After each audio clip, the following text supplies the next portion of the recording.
नमस्कार साथियों, के हुसैन क्लासेज में आपका स्वागत है। और आज हम लोग इंग्लिश के बेसिक कंसेप्ट के ऊपर चर्चा करेंगे, जिसमें हमारा लेसन होगा यूज ऑफ एमिजार और उस पर कुछ स्ट्रक्चर, बनावट और उसकी संरचनाएं के बारे में जानेंगे कि इस पर कैसे से सवाल पूछे जाते हैं या इस पर कैसे सेंटेंस को बनाए जाते हैं। इसकी बेसिक जानकारी हम लोग लेंगे इस वीडियो में।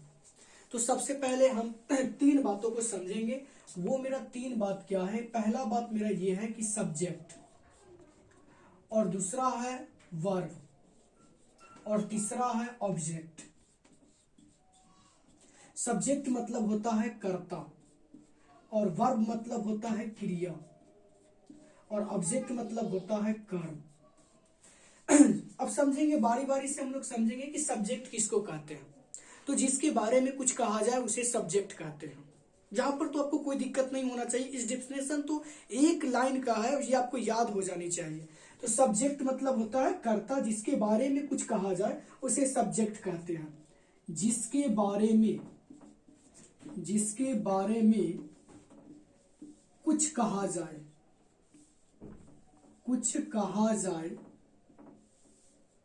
उसे सब्जेक्ट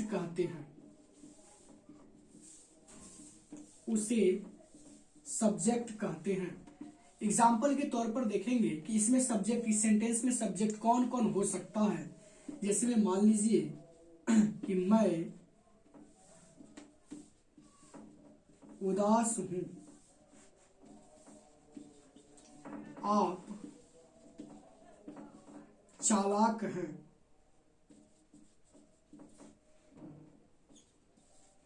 राम अच्छा है। तो सेंटेंस में मैं उदास हूं, तो यहां मैं क्या हो जाएगा? सब्जेक्ट हो जाएगा।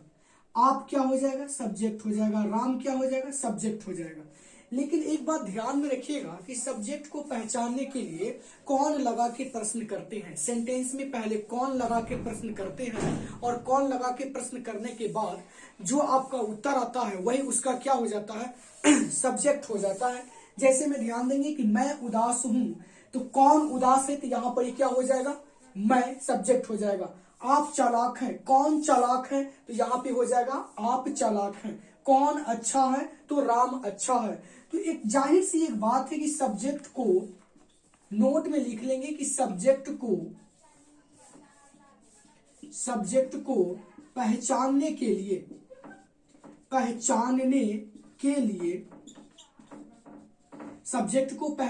के लिए हु लगाकर प्रश्न करते हैं। WHO, हु मतलब कौन लगाकर प्रश्न करते हैं। कौन लगाकर प्रश्न करते हैं। यहां तक तो हम समझ गए होंगे कि सब्जेक्ट के बारे में आप आसानी से समझ चुके होंगे कि सब्जेक्ट कौन होगा। जैसे मैं उदास हूं, तो कौन उदास है? तो यहां पर ही मैं उदास है। आप चालाक है, तो कौन चालाक है? तो आप चालाक है। राम अच्छा है, तो कौन अच्छा है? तो राम अच्छा है। तो सब्जेक्ट को पहचानने के लिए कौन लगा के प्रश्न करते हैं, और जो उत्तर होता है वही क्या हो जाएगा? सब्जेक्ट हो जाएगा। जैसे कि आप क्या कीजिएगा, अगर एग्जाम्पल के तौर पर अगर आपको मन हो कि सब्जेक्ट को पहचानना है, तो ट्रांसलेशन के कोनो एक्सरसाइज को आप उठा लीजिएगा और उसमें कौन लगा के प्रश्न कीजिएगा, और जो आपके पास उत्तर आएंगे वही आपका क्या हो जाएगा? सब्जेक्ट हो जाएगा। तो अब हमको लग रहा है कि आपको ये सब्जेक्ट का कंसेप्ट क्लियर हो गया होगा। अब हम चलते हैं वर्ब की ओर। तो वर्ब में क्या है कि वर्ब का सिंपल सा डिफिनेशन है, वो आपको याद होनी चाहिए। क्या है कि किसी काम का होना ही वर्ब कहलाता है। वर्ब का डिफिनेशन क्या हो गया कि किसी काम का होना ही वर्ब कहलाता है। तो किसी काम का होना ही वर्ब कहलाता है। इसका मतलब हुआ कि कोई भी आप जो काम करते हैं वो आपके लिए क्या हो जाएगा? वर्ब हो जाएगा। इस पर थोड़ी सी बेसिक जानकारी हम लोगों को लेनी है, फिर डिटेल से हम नेक्स्ट वीडियो में देखेंगे कि वर्ब के कितने टाइप्स होते हैं और कौन कौन टाइप्स में क्या क्या उसके साथ प्रयोग किया जाता है, उसके बारे में डिटेल से जानेंगे। तो वर्ब के बारे में जानेंगे कि किसी काम का होना ही वर्ब कहलाती है।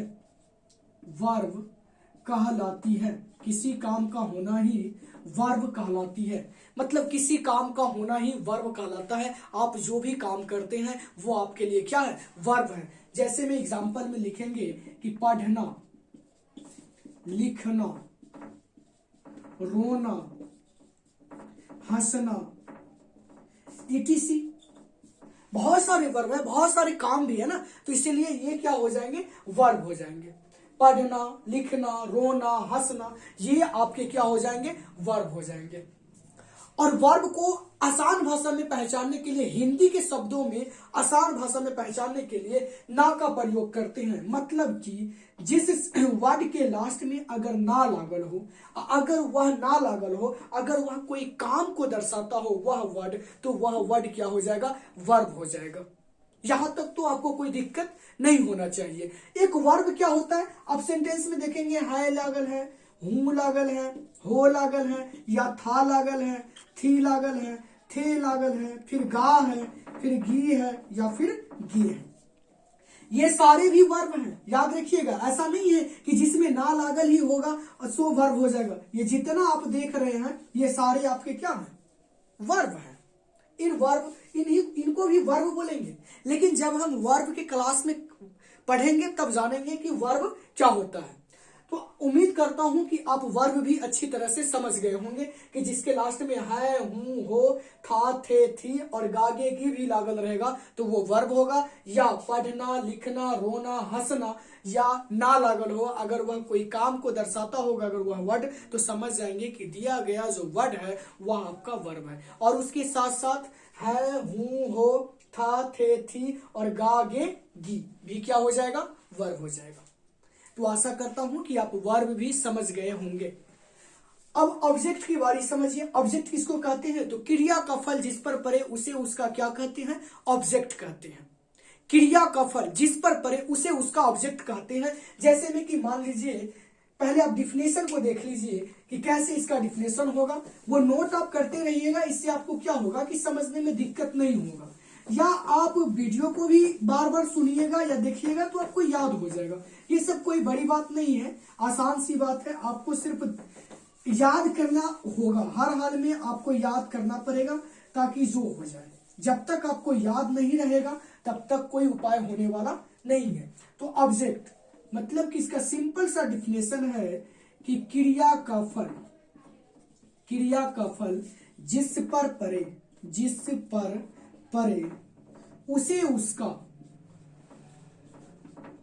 उसे उसका ऑब्जेक्ट कहते हैं, उसे उसका ऑब्जेक्ट कहते हैं।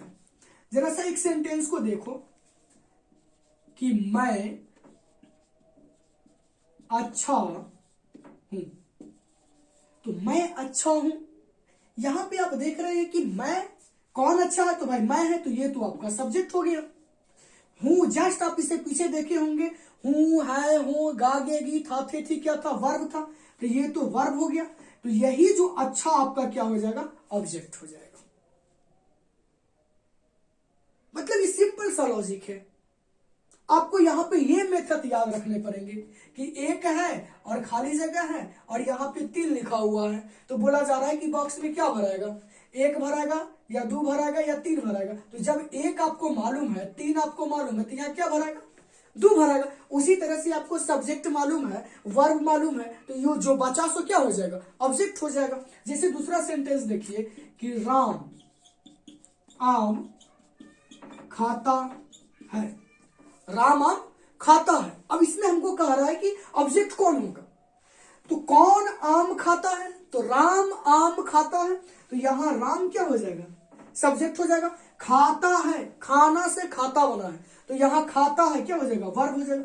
बच कौन रहा है आपके पास, तो आम बच रहा है, तो ये आम आपका क्या हो जाएगा, ऑब्जेक्ट हो जाएगा। जैसे कि तीसरा सेंटेंस मान लीजिए कि मैं क्रिकेट खेलता हूं, सेंटेंस है कि मैं क्रिकेट खेलता हूं। कौन क्रिकेट खेलता है, प्रश्न है कौन क्रिकेट खेलता है, प्रश्न ऐसे करेंगे तो कौन क्रिकेट खेलता है, तो मैं, तो कौन लगा के प्रश्न किसमें किया जाता है, सब्जेक्ट में, तो ये आपका सब्जेक्ट हो जाएगा।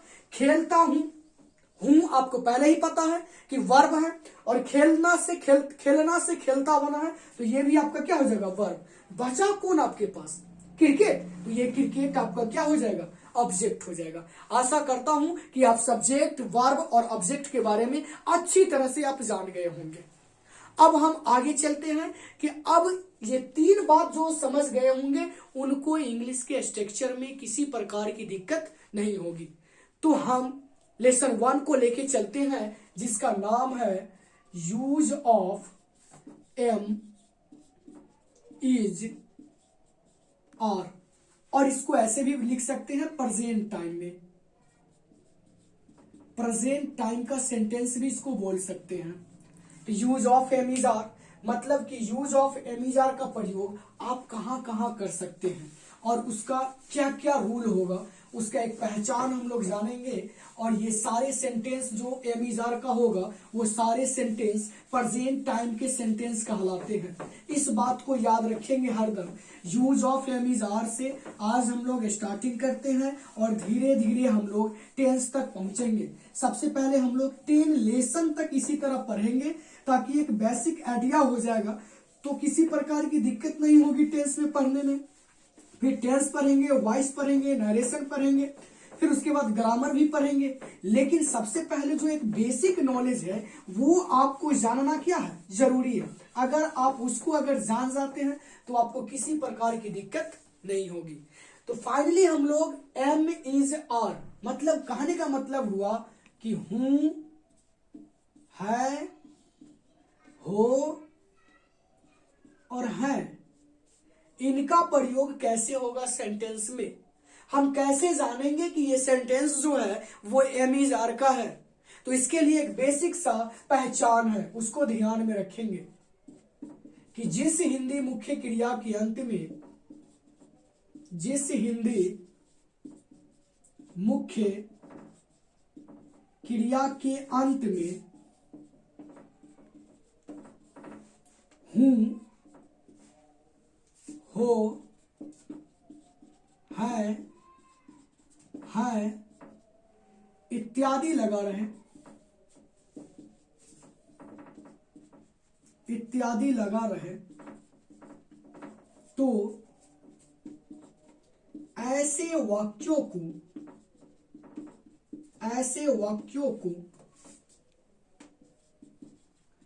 एम इज आर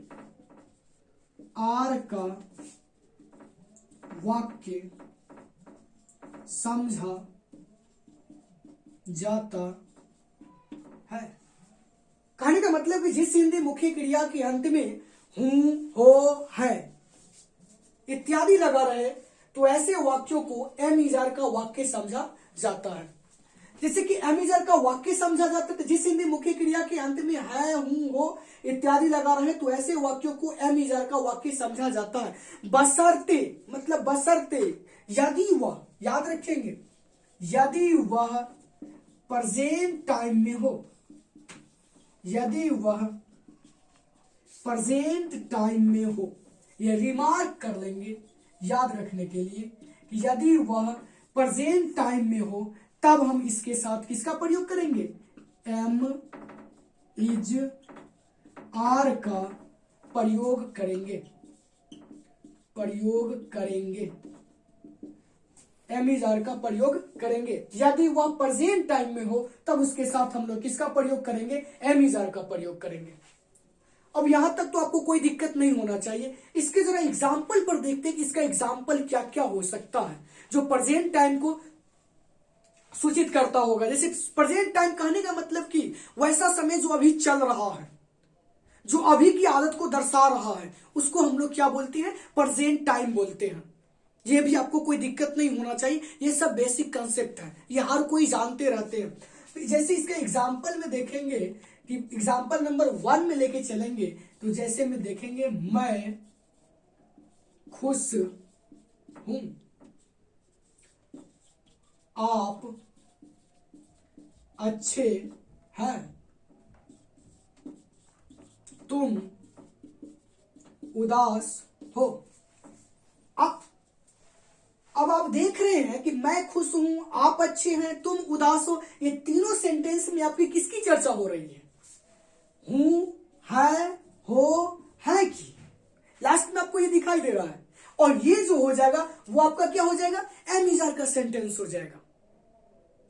और देखिए ये सारे वर्तमान की आदत को दर्शा रहे हैं। मैं खुश हूं सेंटेंस को पढ़ने के बाद लग रहा है कि वाकई में क्या हूं, मैं वर्तमान में खुश हूं, प्रेजेंट टाइम में खुश हूं। आप अच्छे हैं सेंटेंस को सुनने के बाद लग रहा है कि आप अच्छे हैं, वाकई में वर्तमान में आप क्या हैं, अच्छे हैं। तुम उदास हो, आपको देखने के बाद लग रहा है कि आप क्या हैं, उदास है वर्तमान टाइम में। तो इन्हीं वाक्यों को हम लोग क्या बोलते हैं, प्रेजेंट टाइम का वाक्य बोलते हैं। और यूज ऑफ एमिजार का एग्जाम्पल यही होता है। जरा इसको नोट करेंगे, जरा इसको नोट कर लेंगे तो फाइनली आप यहां तक समझ गए होंगे, रिमार्क भी समझ गए होंगे, यूज ऑफ एमिजार भी समझ गए होंगे। अब हम लोग क्या करेंगे कि इसके एक बेसिक स्ट्रक्चर पर चलेंगे जिससे सेंटेंस बनेगा। और वो स्ट्रक्चर अगर आपको पता हो गया तो फाइनली आप सेंटेंस बनाना सीख जाएंगे। इंग्लिश में आपको किसी प्रकार की दिक्कत नहीं होगा। तो मैं अब उम्मीद करता हूं कि आप इसे नोट कर लिए होंगे। तो मैं इसे अब हम हटाता हूं और उसके बाद फिर हम चलेंगे स्ट्रक्चर की ओर। अगर स्ट्रक्चर याद है ना और कुछ रिमार्क याद है, नोट्स याद है, तो समझिए कि फाइनली आपको किसी प्रकार की सेंटेंस बनाने में दिक्कत नहीं होगा। और देखिए हम आए हैं अगर यूट्यूब पर पढ़ाने के लिए, तो मेरा ये उद्देश्य है कि जो भी मेरा वीडियो देखेगा तो उसे निराश होना नहीं पड़ेगा। यूट्यूब पर क्या रहता है कि कोई ऐसे आदमी है जो वीडियो बनाए हुए हैं तो ठीक, लेकिन बच्चों को दिक्कत कहाँ आ जाती है, दिक्कत यहाँ आ जाती है कि सारा वीडियो उनको देखने को एक ही जगह नहीं मिलता है। वहां से जाके कुछ और देखते हैं, वहां से कुछ और देखते हैं, फिर वो डिमोटिव होते हैं। तो समझिए कि ये जो वीडियो आपका चलेगा वो एक सीरीज बाय सीरीज चलेगा। और जब तक हम पढ़ाते रहेंगे यूट्यूब पर, हम सारी कंटेंट आपको देते रहेंगे। आप घबराए नहीं, तनाव न ले, ध्यान देंगे। Structure of use of am is are, structure of am is are. तो स्ट्रक्चर ऑफ एमिजार मतलब एमिजार का बनावट क्या होगा, संरचना क्या होगा, तो जरा सा नोट करेंगे। अब याद आ जाता होगा, सब्जेक्ट लिख रहे हैं तो subject plus am is are plus object.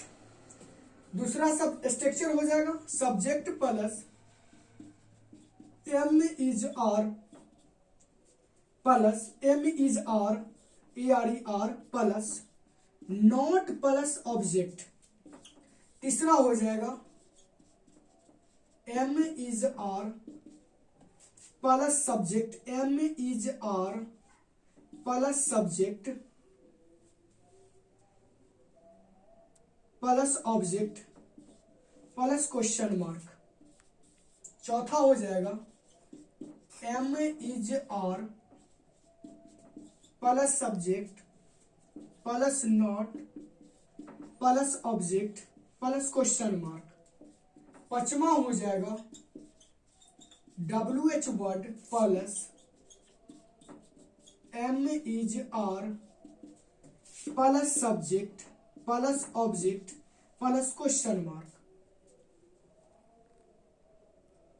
छठा हो जाएगा W H word plus am is are plus subject plus not plus object plus question mark.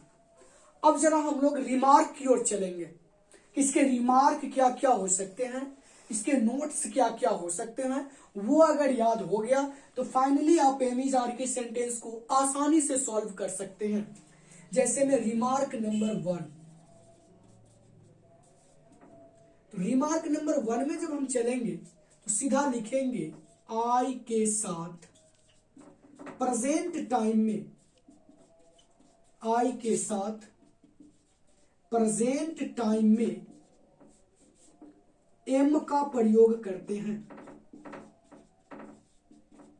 M का प्रयोग करते हैं। Remark number 2, he see it एवं सिंगुलर सब्जेक्ट के साथ SINGULAR सिंगुलर सब्जेक्ट के साथ प्रेजेंट टाइम में, प्रेजेंट के लिए हम पीटी लिख रहे हैं, तनाव नहीं लीजिएगा, प्रेजेंट टाइम में इज का प्रयोग करते हैं।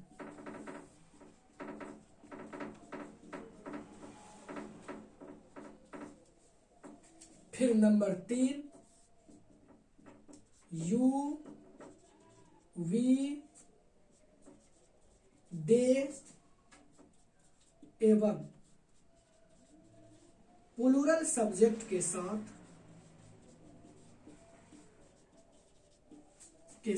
प्रेजेंट टाइम में ए आर का प्रयोग करते हैं। ध्यान देंगे, सब्जेक्ट के बारे में मैंने आपको आराम से बता दिया है, ऑब्जेक्ट के बारे में भी बता दिए हैं, तो इसमें आपको तनाव लेने की जरूरत नहीं है। और मैंने एम इज़ार के बारे में भी लिखा दिया हूं एक अच्छी तरह से, जो आप बोर्ड के सामने देख रहे होंगे कि आई के साथ प्रेजेंट टाइम में एम का प्रयोग करते हैं, ही सी इट एवं सिंगुलर सब्जेक्ट के साथ पीटी मतलब प्रेजेंट टाइम में इज का प्रयोग करते हैं, यू वी दे एवं प्लूरल सब्जेक्ट के साथ प्रेजेंट टाइम में आर का प्रयोग करते हैं। तो फाइनली हम लोग समझ गए कि use of am is are, present time, इसका स्ट्रक्चर क्या होता है, पहचान क्या होता है। तो अब हम क्या करेंगे कि कल के क्लास में हर एक स्ट्रक्चर को डिटेल से लेके चलेंगे, ताकि आपको किसी प्रकार की दिक्कत नहीं होगा। अगर ये पूरी चीज को डिटेल से कल लेके चलेंगे तो किसी प्रकार की आपको दिक्कत नहीं होगा, आपको बात समझ में आएगी कि क्या है और क्या नहीं है। फिर ध्यान देंगे, इसको समझने के लिए कुछ इंपोर्टेंट वर्ड होते हैं जो आपके ट्रांसलेशन वगैरह में मिल जाएंगे। मतलब तुम लोग का इंग्लिश क्या होगा, आप लोग का इंग्लिश क्या होगा, हम लोग का इंग्लिश क्या होगा, मैं का इंग्लिश क्या होगा, ये सब आप जान चुके होंगे। या नहीं होगा तो आप क्या करेंगे कि आज भर के लिए HW क्या है कि आप सब्जेक्ट, वर्ब, ऑब्जेक्ट और use of am is are की पहचान और स्ट्रक्चर और नोट्स और प्लस में वर्ड मीनिंग आप याद करके आएंगे। वर्ड मीनिंग आप क्या करेंगे, याद करके आएंगे। वर्ड मीनिंग आप क्या करेंगे, याद करके आएंगे। अगर वर्ड मीनिंग याद हो जाएगा तो समझिए कि फाइनली आप use of am is are आसानी से समझ जाएंगे। दोस्तों, अगर इस वीडियो में बनाने के क्रम में, ये वीडियो बनाने के क्रम में या पढ़ाने के क्रम में अगर किसी प्रकार की अगर गलती अगर दिखाई दे तो कमेंट सेक्शन में जरूर लिखिएगा, मैं फिर अगले वीडियो में उसे ठीक कर लूंगा। तो आज भर के लिए इतना ही। Thank you.